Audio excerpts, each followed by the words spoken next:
Hello, Lena. Welcome to this lesson, Properties of Parallel Lines, Part 2. In the Part 1, we looked at what parallel lines are, what a transversal line is. Then we looked at the properties corresponding angles, alternate angles, vertically opposite angles, and then co-interior angles. In this part, we are going to solve these 5 questions. And the first question, find the value of x and y in the diagram below. So this is the diagram. Line PQ is parallel to line RS. Then we have a transversal line which cuts the two parallel lines. Looking at this diagram, there are some properties that we can identify. You see clearly that these angles, the two angles here, 80 degrees and x, are angles on a straight line. So angles on a straight line to the property is that they will sum up to 180 degrees. So therefore, 80 degrees plus x is equal to 180 degrees.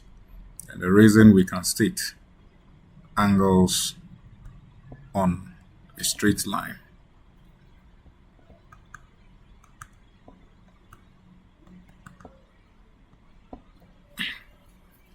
If we have 80 plus x is equal to 180 degrees, we can group like terms. That is, x is equal to 180 degrees minus 80 degrees. This gives us x is equal to 100 degrees. The value of x is equal to 100 degrees. The second part of it, finding the value of y. Now let's find the value of y.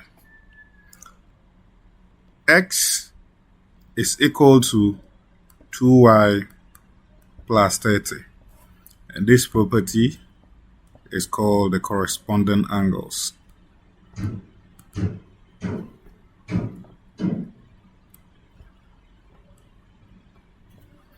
If you know this, the property we spoke about in the previous video, that when we cut this angle and place it on this side, you see that x will fall on 2y plus 30. As we have gotten the x to be 100 here, we can clearly say that 100 is equal to 2y plus 30. Let's group like terms. That is 100 minus 30 is equal to 2y. 100 minus 30 gives us 70 equal to 2y. Since we want y to stand alone, we'll divide both sides. We will divide both sides by 2. So 2 takes off 2. 2 into itself 1 into 70, 35. Therefore, y is equal to 35 degrees. To the second question, it says that find the value of the angle A in the diagram below. Let's analyze the diagram. The 130 degrees corresponds to an angle here. Likewise, the angle A here also corresponds to if there was to be an angle here. So knowing these two angles on a straight line, that is, these angles should sum up to 180 degrees. So if here is 30 degrees, 130 degrees, here should be 50 degrees. You see that the 50 degrees, by virtue of its position, it corresponds with the angle A. Therefore, our A is equal to 50 degrees, and that is all.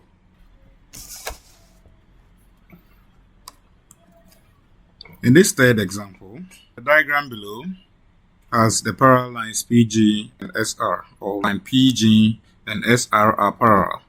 Let's find the value of x. If line PG is parallel to line SR, it means that all the properties we know may exist in this particular diagram. So if we are having this, you see that there are two angles that they give to us. One angle is 3x minus 16. Another angle is 136 degrees. Knowing the properties we have very well, these two angles, there's a property that exists between them. Therefore, we can clearly say that 3x minus 16 degrees plus, so that's the first angle, plus 136 degrees is equal to 180 degrees. And this property is known as co-interior angles.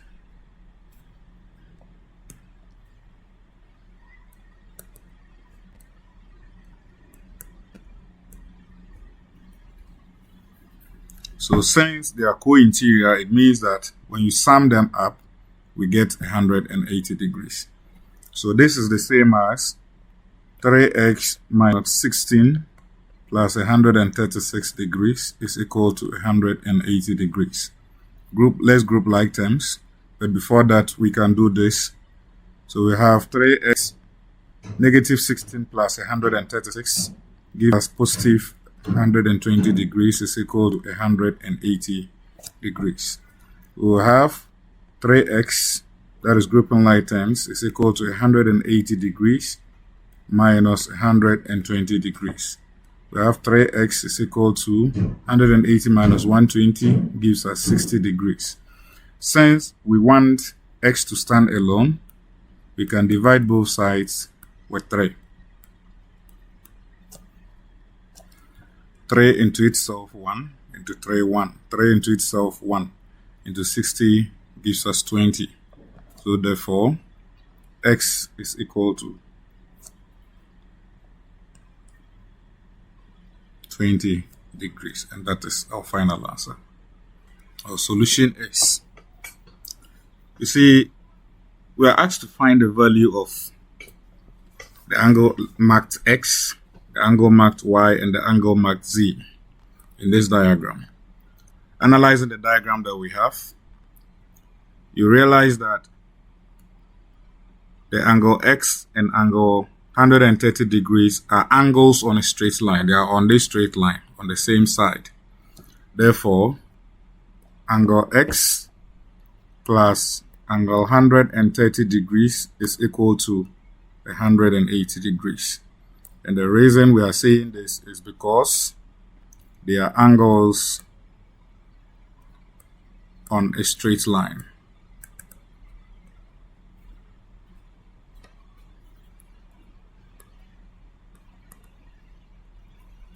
They are angles on a straight line.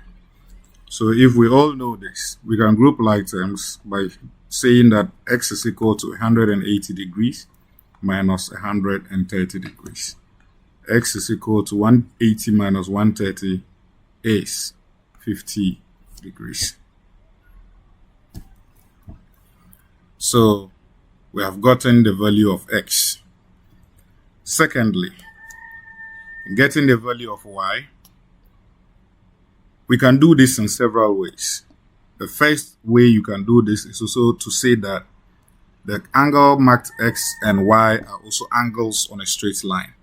Alternatively, we can also say that the angle y and 130 degrees are vertically opposite. So that is the easiest property to talk about now. We can say y is equal to 130 degrees. And the reason for saying that is they are vertically opposite. They are vertically opposite. Also, talking about the angle marked z, there are also two ways of saying this. Several ways, more than two, but let's talk about two methods of doing that. The first method is to say that the angle marked y and the angle marked z are co-interior angles. It means that they will sum up to 180 degrees. So if y is equal to 130 degrees, 130 out of 180, that is 50 degrees, is equal to the angle marked z. That's the first method of doing that. The second method is that you see that x alternates to z. So we can draw the alternate angle diagram like this. This angle and this angle are the same. So that is the simplest way to go. X is equal to Z. Why? Because alternate angles are equal. So the reason is they are alternate angles. So since X is equal to 50 degrees, as we got here, X is equal to 50 degrees, we can say that Z is also equal to 50 degrees, and that is the final answer. Let's go to the fifth question. In this diagram, we can see that there are two parallel lines. The first parallel line is line PADQ, and the second parallel line is also line RBCS, as given to us in the question. Now, they are also saying that line BD and line CD are equal. The line B to D and the line C to D are also equal. So making this triangle an isosceles triangle. This is the sign of equality. So one of the properties of isosceles triangle we need to remember in this question is that the two lines that are the same, the angles they make with the third line are equal. So therefore, this angle and this angle should be equal. That is one thing we need to take note of. Let us find the angle Y first. So Y, we can say Y is equal to 65 degrees. Let's look at why we are saying this. You see that when we can draw the letter Z or the letter Z here, the angle 65 alternates to Y. That is why we are saying Y is equal to 65 degrees. So let's write the property there. The property here is that they are alternate angles.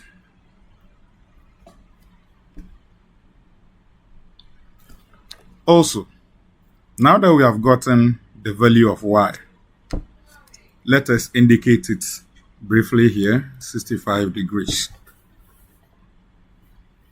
It means that we can use this to get the value of X, angles on a straight line. The angle 50 degrees plus X plus Y is equal to 180 degrees. The property to this is that they are angles on a straight line.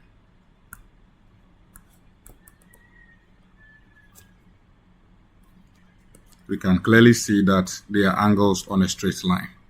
So it means that if we have 50 degrees plus X plus Y, Y has become 65 degrees is equal to 180. Let's add 50 to 65. We will have X is equal to 115 degrees is equal to 180 degrees.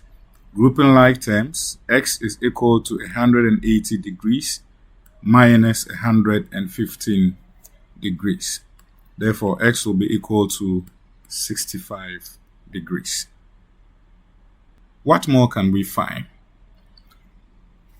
Angles in a triangle, they sum up to 180 degrees. So in this particular triangle, let's label this as triangle A and triangle B. So I'm talking about triangle A. You see that the first angle is 65 degrees. Second angle is also 65 degrees. What will be the value of M? That is one thing we need to talk about. Also, alternatively, 50 degrees here has a relationship with M. You see that they are also alternate angles. And alternate angles are equal. So if we want the first way of getting M, let's say there are two ways of getting M. Let's go the first way. We can say that angle 65 degrees plus another 65 degrees plus M is equal to 180 degrees. That is when we want to go the sum of interior angles of a triangle. So this is equal to the sum of interior angles method. Interior angles. Good. So we'll have this and this to be equal to 130 degrees plus m is equal to 180 degrees. M is therefore equal to 180 degrees minus 130 degrees. M is equal to 50 degrees. And this is the first way of getting the value of M. Another person may also go the other way around, which is to say that 50 degrees is alternate to M. M is equal to 50 degrees, but you need to write the reason. So the reason is alternate angles. I've gotten the value of M in this regard. So let's find the value of Z.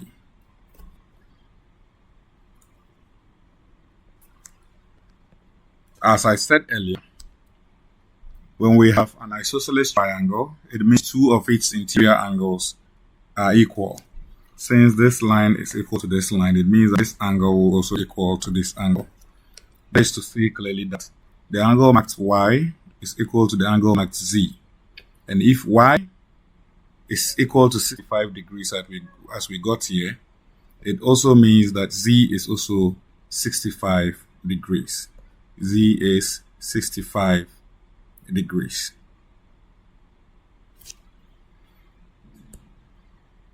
So the angle marked Z is equal to Y equals to 65 degrees. Therefore, Z is equal to 65 degrees. Let's lower the last angle. The last angle. Looking at the diagram, if we have angles on a straight line, if Z is 65 degrees, the angle here will be what? It should be 180 minus 65 degrees. That becomes 115 degrees. So we can say that this 115 degrees alternate to 65 plus K. That's one method of doing it. That is it. So 115 degrees alternates to 65 degrees. Another way of saying this is to note that sum of interior angles in a triangle is equal to 180 degrees. So we'll have 65 degrees plus 65 degrees, 130 degrees plus K will be equal to 180 degrees. So I would prefer we go this way. 115 degrees is equal to 65 degrees plus K. And the reason we are saying this is that they are alternate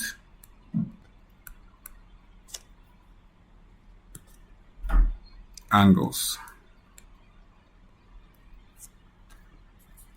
So let's group like terms and simplify. Grouping like terms to simplify, we will have 150 degrees minus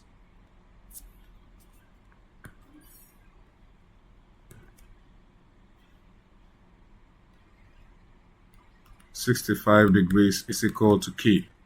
Therefore, K is 115 minus 65 degrees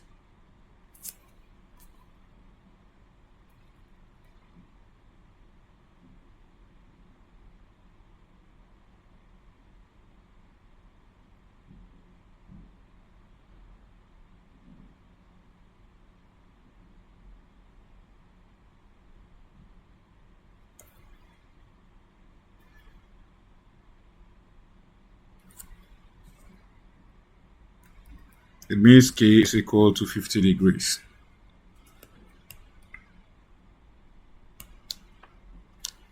We can say clearly that K is equal to 50 degrees. That is all for this lesson. Thank you.